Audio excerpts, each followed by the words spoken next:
ขออนุโมทนานำโยมพ่อโยมแม่เด็กน้อยโยมยายสุขุทุกคนพากันเอามือลงนั่งตามสบายคิดฮอดลมมื้อนี้สิเว้านิทานเรื่องลมให้ฟังนั่งหลับตาระลึกถึงลมเจ้าของคิดฮอดลมเจ้าของไปเรื่อยๆนิทานเรื่องหนุมานกับพระรามเด็กน้อยรู้จักบ่ล่ะซุมื้อนี้แล้วก็พญามารก็คือมายาลาภผู้นี้เก่งมีมนต์คันเพิ่นเป่ามนต์ใส่ผู้ใดนี่สิหลับผู้นั้นจะต้องมนต์มายาลาภนี่คือหลับอย่างเดียวนั่งก็แม่นนั่งสมาธิอยู่กับหัวซักทวนพุ่นล่ะต้องมนต์มายาลาภมายาลาภนี่เพิ่นอยู่ใต้บาดาลเพิ่นก็หาจับคนสิไปกินจับคนสิไปกินเนี่ยสิไปต้มกินเมื่อนึงก็เกิดอยากกินพระรามหนุมานนี่เป็นทหารเอกของพระรามมายาลาภนี่สิไปจับตัวพระรามเอามากินมาต้มกินบัดนี้โหนผู้ทำนายของพระรามก็ทำนายว่าคืนนี้สิเกิดเหตุอาเพศอีหยังก็คือสิมีคนสิมีแนวว่าเอาพระรามไปโหนทำนายไว้บัดนี้หนุมานก็เลยขอรักขาพระรามโดยคนเดียวก็เลยเนรมิตปากเจ้าของขึ้นปากใหญ่ส่ำศาลาเฮาพี่ล่ะก็ให้คนทั้งหลายมีพระรามเข้าไปอยู่ในปากเจ้าของหนุมานเข้าไปอยู่ในปากเจ้าของแล้วก็อารักขาเจ้านายไว้บ่ให้ผู้ใดมาลักพาตัวไปพอมืดค่ำเข้าดึกๆมามายาลาภขึ้นมาจากบาดาลเพิ่นก็ท่องมนต์ลายมนต์มาโจมาเจไปนั่นล่ะเป่าออกมาหนุมานนี่หลับสนิทไปได้แป๊บนึงมายาลาภก็ลักตัวพระรามลงไปใต้บาดาลลักออกไปใต้บาดาลสิเอาไปกินนั่นแหละนี่ก็หนุมานสะดุ้งตื่นขึ้นตรวจสอบเบิ่งเจ้านายเจ้าของเสียไปแล้วก็เลยให้โหนทำนายเบิ่งดวงให้ว่าพระรามนี่ไปอยู่ไสเพิ่นก็เลยว่าไปอยู่ในใต้บาดาลที่เขาลักพาตัวไปหนุมานก็ตามไปสิเอาเจ้านายขึ้นไปจนฮอดบาดาลเขียนสารส่งลงไปหามายาลาภว่าขึ้นมาสู้กันหนุมานกับมายาลาภสิสู้กันก็นัดขึ้นมาสู้กันอยู่เทิงมหาสมุทรพุ่นล่ะก็สู้กันอยู่หั่นหลายปีบ่มีผู้ใดตายหนุมานก็บ่ตายมายาลาภก็บ่ตายจักเทื่อพาบ่ได้ก็บ่ตายจนน้ำทะเลมหาสมุทรนี่อุ่นเป็นขี้เป็ดพุ่นล่ะคุณเอเล่ก็เลยจักสิเฮ็ดจังไดหนุมานก็มีตะปูมีฤทธิ์มายาลาภก็มีฤทธิ์คือกันหนุมานนี่เนรมิตหน้าเจ้าของนี่เป็น8หน้าเลยมือเป็น4มือ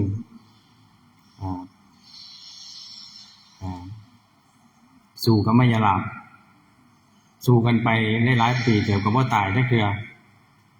ก็เลยตกลงกันมายาลาภคิดอุบายขึ้นมาว่าอย่ามาสู้กันเนี่ยเสียเวลาดอก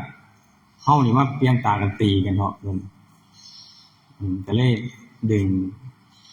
ต้นตาลขึ้นมามัดร่วมกันเป็นคือจังไม้ค้อนให้ผู้ใดตีก่อนมายาลาภว่าข้อยเป็นคนคิดข้อยตีก่อนมายาลาภนี่ก็ตีหนุมานจนขาดเครื่อง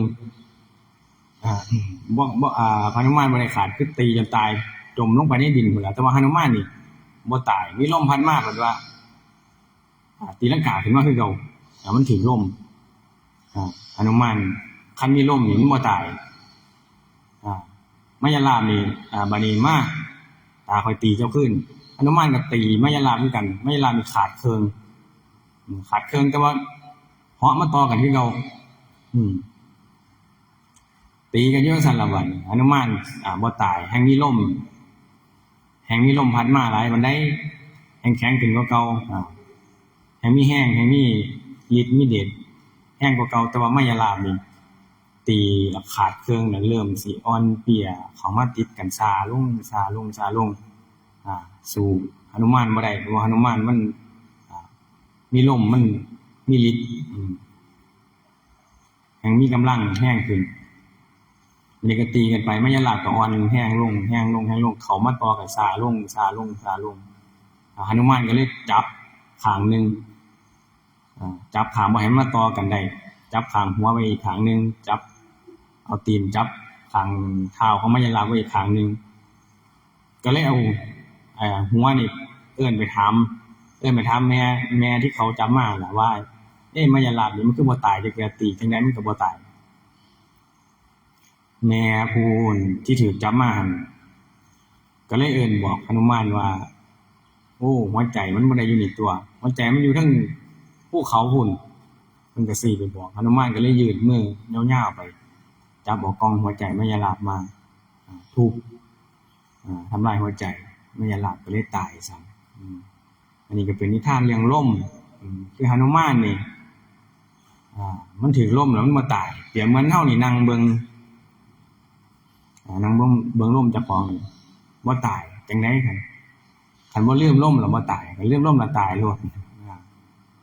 มื้อใดบ่ลืมล่มคือบ่ตายหนุมานก็คือกันมื้อใดมีล่มบ่ตายมีกำลังมีฤทธิ์ขึ้น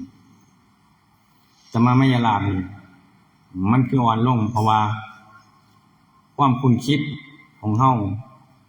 ที่มันปรุงแต่งเฮารู้จักมันดูๆรู้จักเขาเรื่อยๆสักพักกำลังมันสิลอยอ่อนลงคือจังมันมายาลาบมันอ่อนเตี้ยลงเรื่อยๆมันเบิดแห้งสุดท้ายก็หนุมานนี่ก็ไปจับหัวใจนั่นคืออวิชชาเอามาทุบ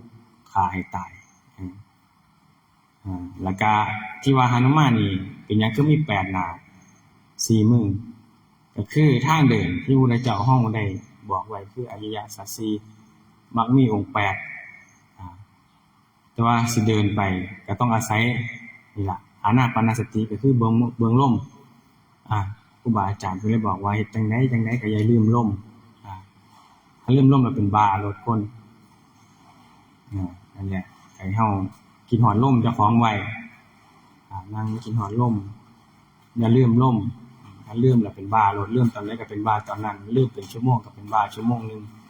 เป็นบ้าอีหยังที่บ่แม่นเป็นบ้าคือเว้าผู้เดียวเป็นบ้าเป็นใบที่เฮาเห็นกันเป็นบ้าในความคิดปรุงแต่งไปเรื่อยสิอยากได้นั่นอยากได้นี่อยากมีลูกอยากมีเต้าอยากมีผัวอยากมีเงินอยากมีรถอยากมีบ้านนี่แหละเขาเรียกเป็นบ้าในความคิดเอาแต่สุดท้ายก็บ่มีหยังเจ้าของก็นั่งโจโกอยู่หม้องเก่าอยู่บ่ได้หยังบ่ได้ไปไสมาไสเป็นบ้าในความคิดนี่คือว่าเฮาลืมลมเลยให้เฮาระลึกถึงลมเรื่อยๆมันจังสิบ่ตายคือหนุมานอันนี้ก็เป็นนิทานเรื่องลมกลับมาสู่เรื่องทานเฮาคือเก่าแหละทานศีลภาวนา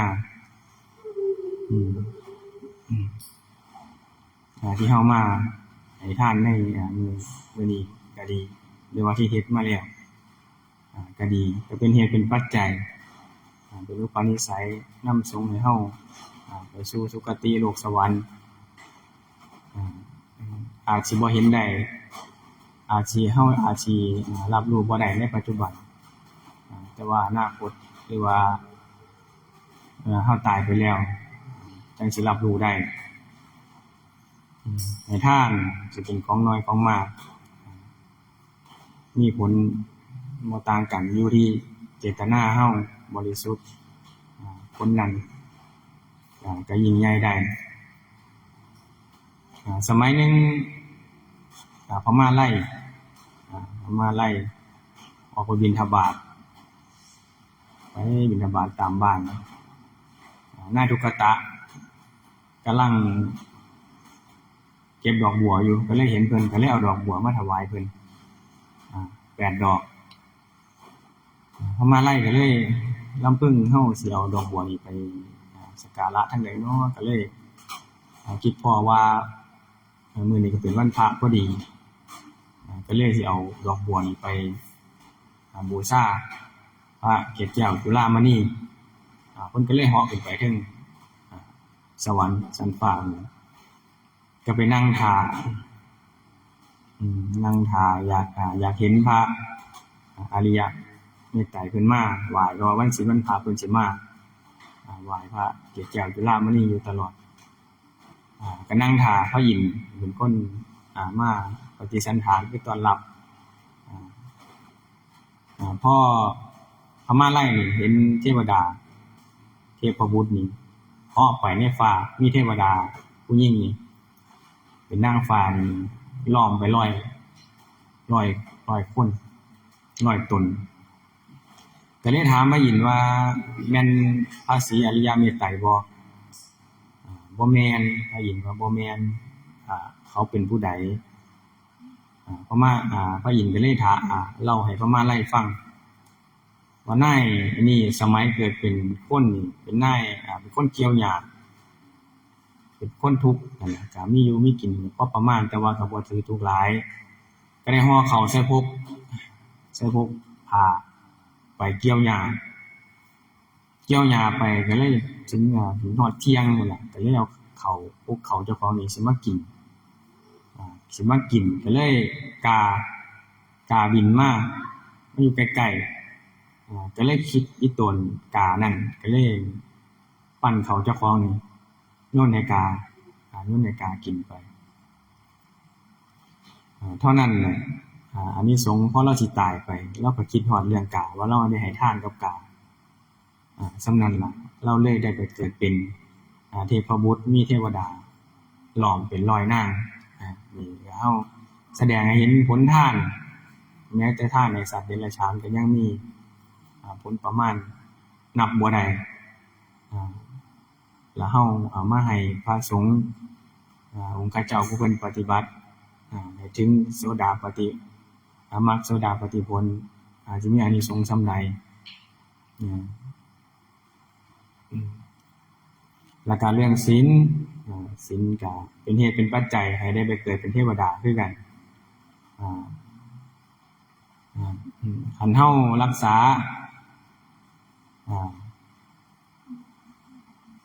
สุจริตประพฤติสุจริต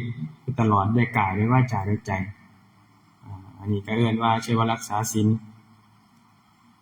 ก็เป็นเหตุเป็นบุญเป็นกุศล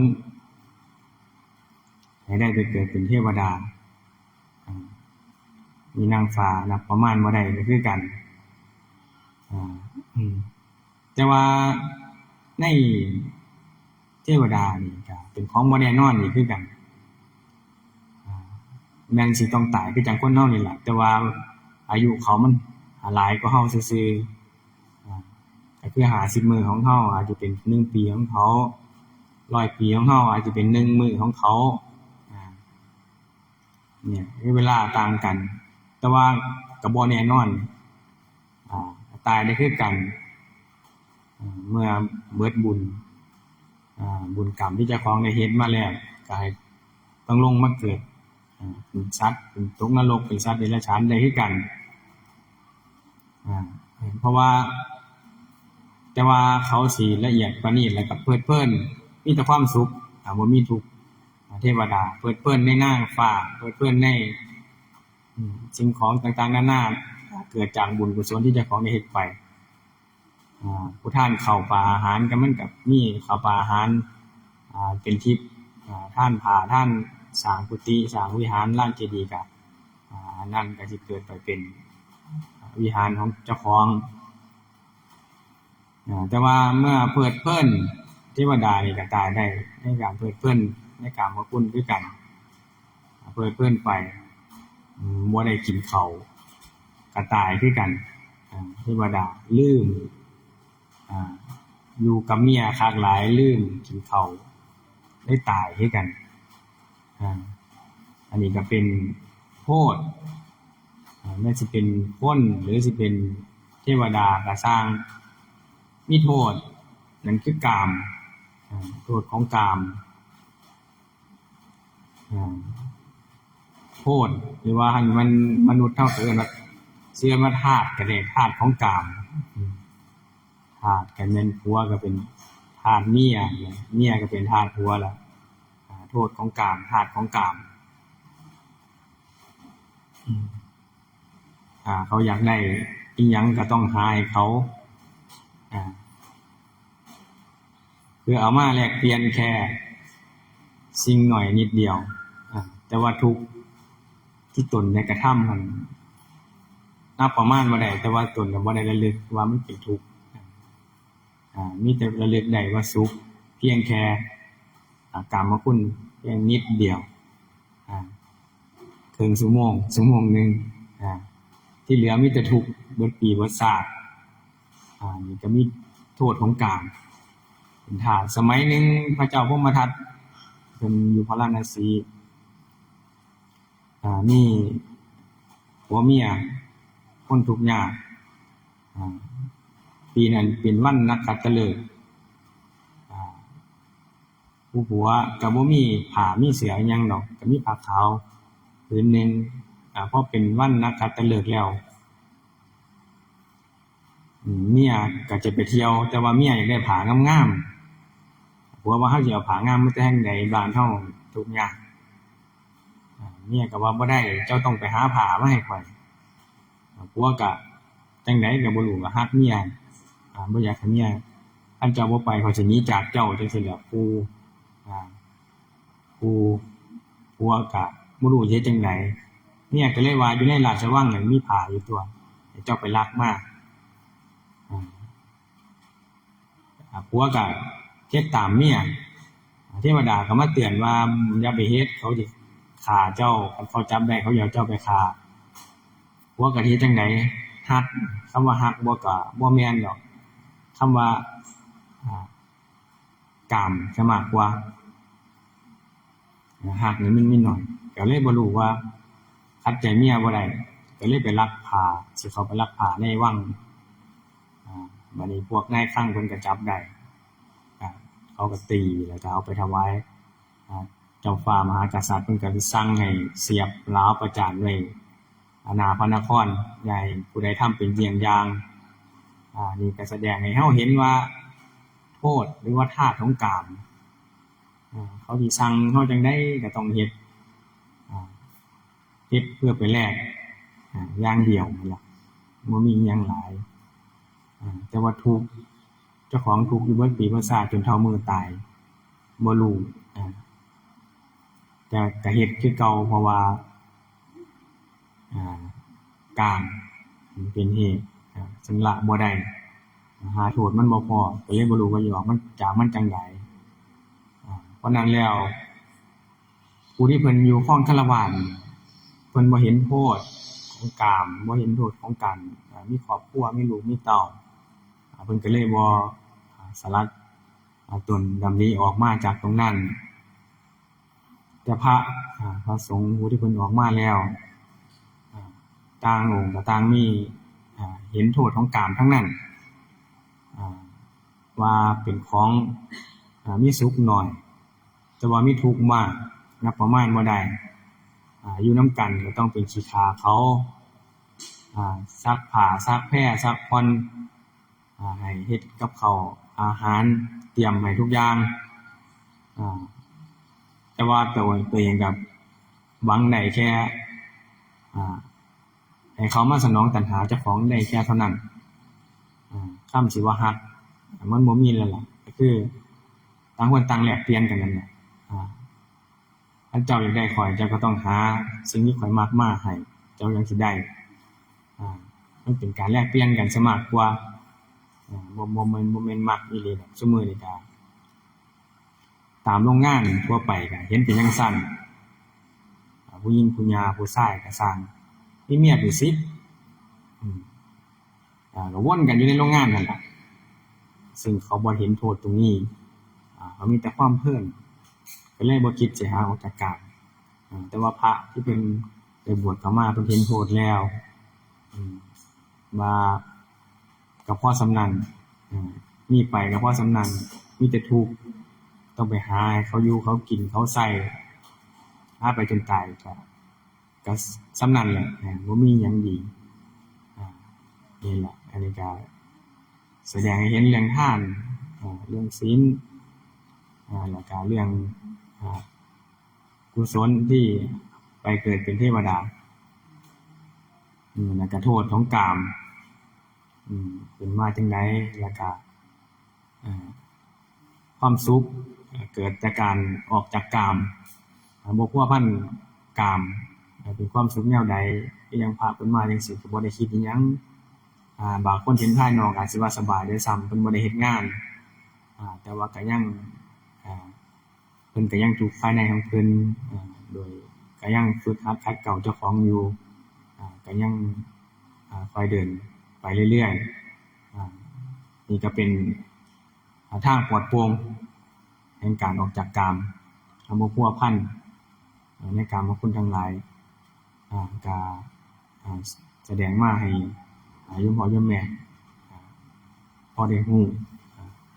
ขอจบลงแต่เพียงเท่านี้เนาะสาธุ